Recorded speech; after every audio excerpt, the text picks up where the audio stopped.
The lies and the documented atrocities. Human rights groups and independent sources report repeated targeting of civilians, starvation tactics, and attacks on displaced families sheltering in evacuation zones.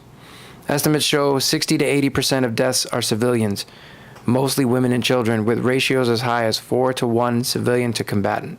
There's no such thing as a defensive weapon. Let's just be honest. All weapons are offensive, and offense can be used for defense. But let's be honest here. What we're experiencing right now, what we're witnessing in real time, is what the United Nations has already labeled a genocide. It is not a humanitarian crisis in Gaza. It is a genocide. Since the war began on October 7, 2023, at least 60,000 Palestinians have died, including over 59,700 confirmed dead by July 27, 2025, with more than half of them women and children.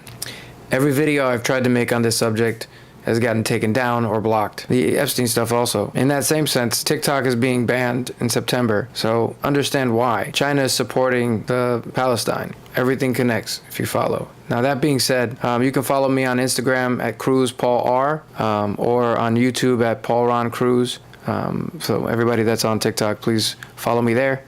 And you can contribute to the campaign, and I'll be outlining how we can fight back. It's not enough to just know what's happening, because there's so much happening.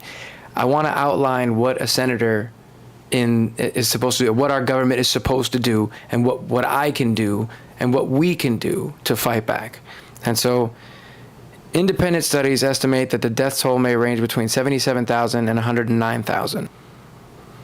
UN agencies report over 1,000 Gazans killed while seeking aid since May alone. These patterns suggest violations of international humanitarian law and raise widespread accusations of war crimes and genocide. On July 24, 2025, France, the first G7 country, announced it will officially recognize the State of Palestine at the UN General Assembly in September.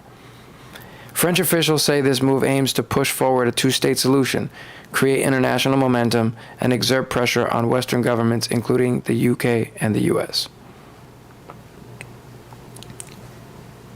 What can we do?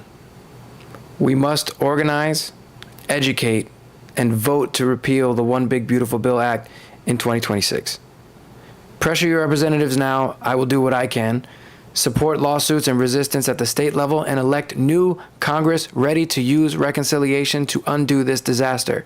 Repealing this bill is how we protect dignity, justice, and our future. And every single person who's not doing their job needs to be challenged in Congress. How do we influence U.S. policy? Number one, we need to understand and amplify the voices of dissenters in Congress. As I mentioned earlier, we need to recognize the handful of senators and representatives that are willing to oppose arms transfers, thank them publicly, support their campaigns, and push for more lawmakers to join. We need to contact your elected officials, write or call your senator or rep, urge them to support blocking U.S. weapons to Israel if international law violations are ongoing, ask for transparency, how aid is being tracked and assessed. Ask questions. Just ask a lot of questions.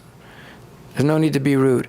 Advocate for a deeper dialogue. Offer to host virtual town halls or meetings where constituents can engage with staffers and legislators to discuss the complexities of Gaza, law, ethics, humanitarian needs, and diplomatic strategies. Leverage France's move as leverage domestically.